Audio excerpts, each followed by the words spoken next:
Days in my hand. It broadened his spiritual shoulders to rest under this new burden. My God. Your hand be upon him. Thank you, Father. Every enemy fall. No weapon formed against him ever prosper. And every tongue that would rise up against him be utterly condemned. Let the works of his hands be commanded with your blessing. Wherever his feet trod, give him that territory for your glory. Give him the wisdom to impart to his sons and his daughters, his bishops, all who are under his charge. As he imparts to them, let them be fashioned and made and prepared for the greater works. As the Father that covers them, so let them cover him and make sure that he is protected. As Aaron and Hur hold up his hands, put him on a rock that he may rest for the glory of God. Anoint his prophetic voice to be ever more dynamic and clear. And every time he speaks, let your fire come out of his mouth.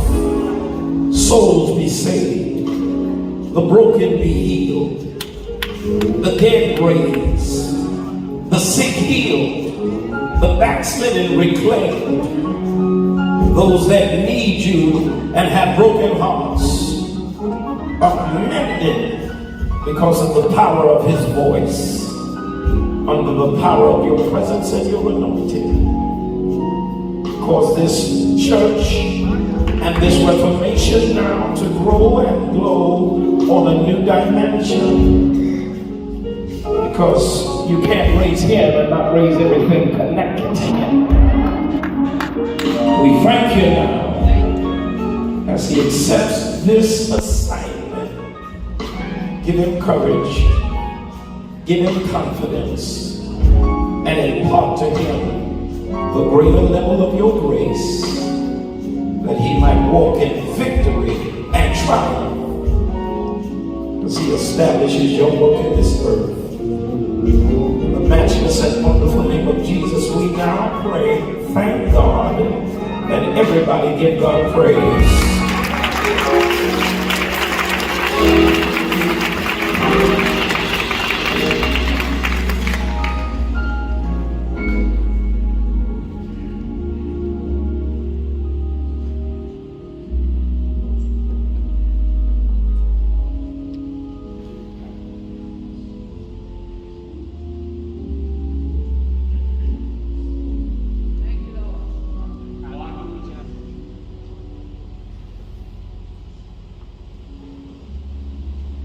As the new Archbishop is being vested, he enters the cathedral with the white owl, a symbol of purity, a symbol of the first century saints would wear. He reminds us also of baptism, and every day he is being washed anew. He is now being placed with the storm,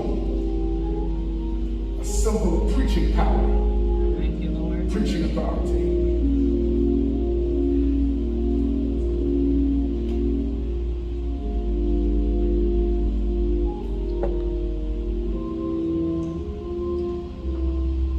He's being represented his cross, which is the symbol of our redemption.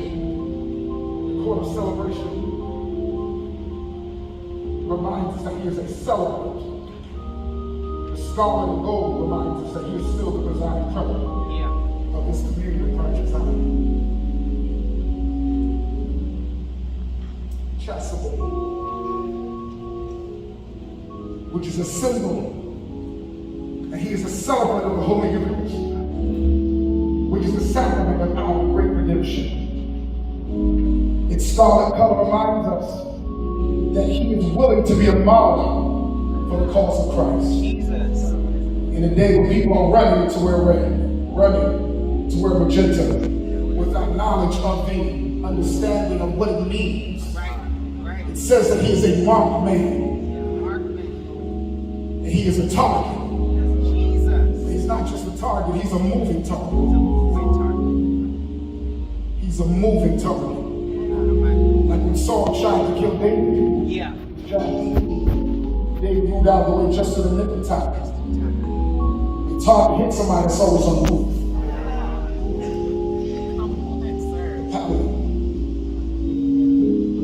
Being presented by our chief celebrant, His Eminence, the Most Reverend Robert Joel Rochford I.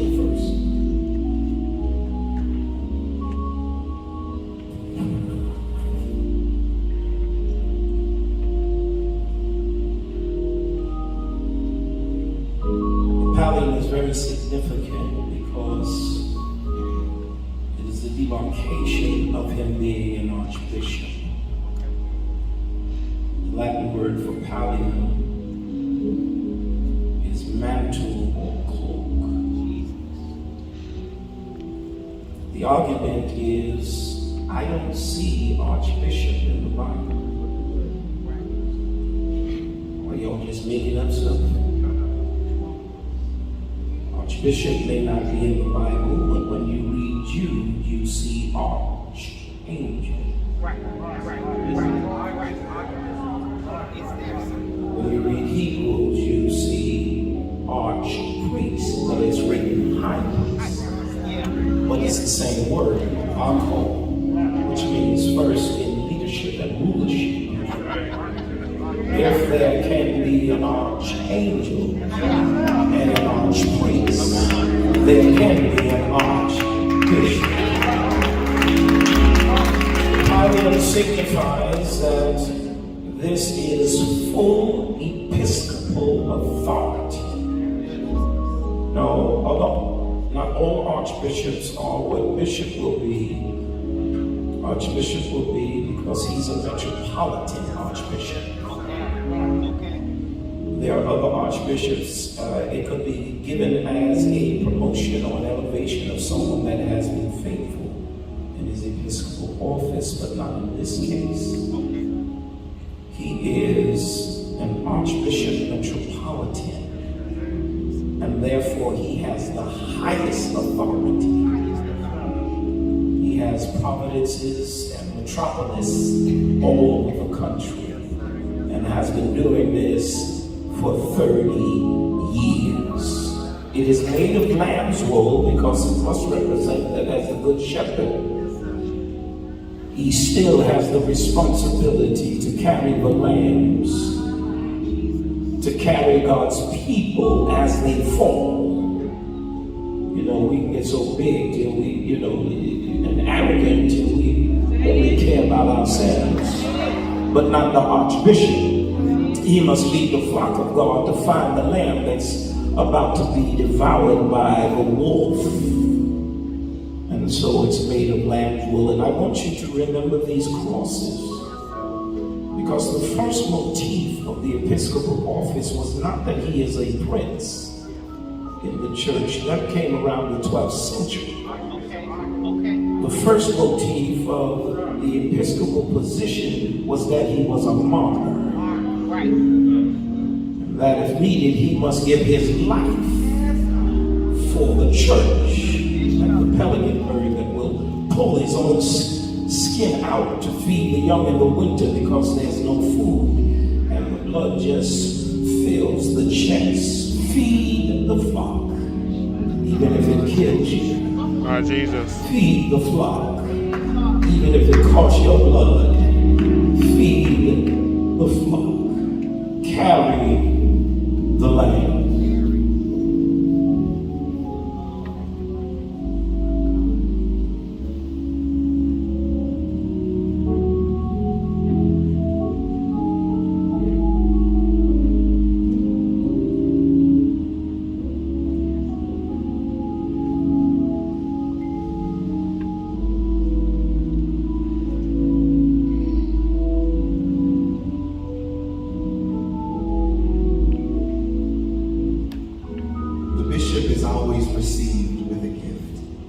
I'm standing proxy for 4 bishops that invested in an ecumenical gift. Bishop Jamie J. Johnson, the Southwest Regional Prelate and Chairman of the Board of Bishops for the United Covenant Church of Christ. Bishop J. Nathan Page, a board bishop for the KIC. Bishop Wade S. McCray, who's here, a Rainbow Word Covenant Fellowship presider, and Bishop Brian Keith Hodges, the Bishop of Stewardship for the Full Gospel Baptist Church. They present you with the pallium pins. The pallium pins represent those 3 nails, of course, that were in his 2 hands and 1 in his feet. They're placed at the nape of the neck on the left side under the chin. They are a reminder, of course, as Bishop so naturally put, they were originally held the tunic up, but these are more decorative now, but they're a reminder of your service and sacrifice.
Bottom is a weapon that the Archbishop uses to keep away the wolves. But then on the side, that's what the Archbishop uses to chastise the sheep every now and again. Because the Bible reminds us that he chastens those that he loves.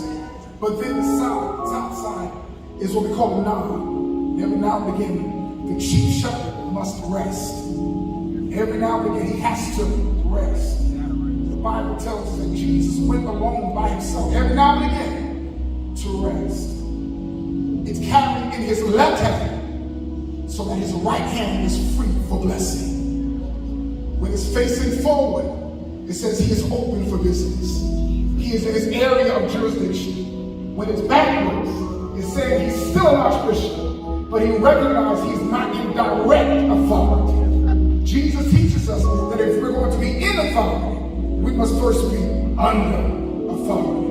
When it's carried over the shoulder with the crook facing down, that's a symbol that the bishop or the archbishop is dead. And we are here to remind the people of God that the archbishop is yet alive. Can we give God praise for that? Those who carry for the bishop, we carry it with the crook facing down, using both hands, because we're not eligible to rest. Because we remember for the adjectives, those who are subordinates, that we are not the bishop.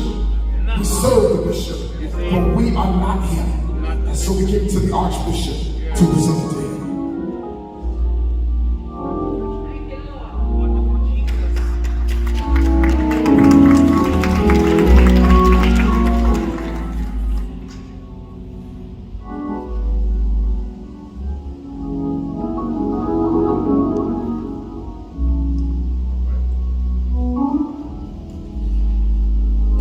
With the canons of our holy church, I now proclaim you church and the world, Archbishop of this community. In the name of our Lord Jesus Christ, amen. Would you stand as I present to you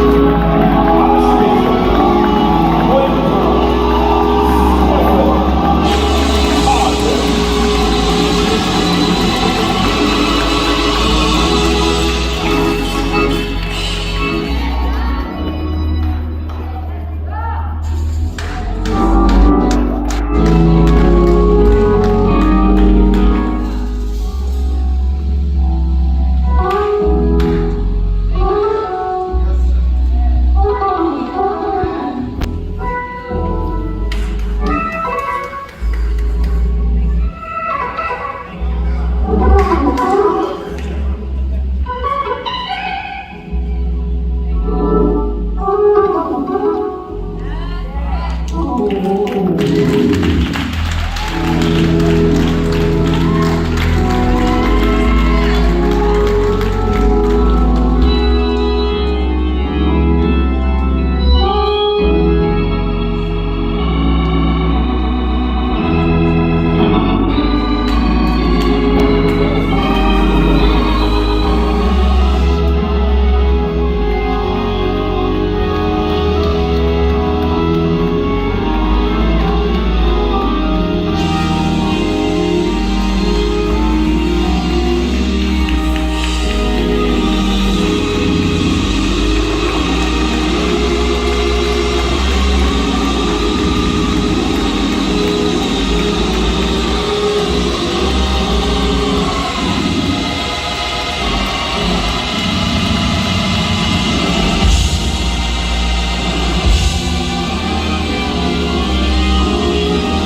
start over.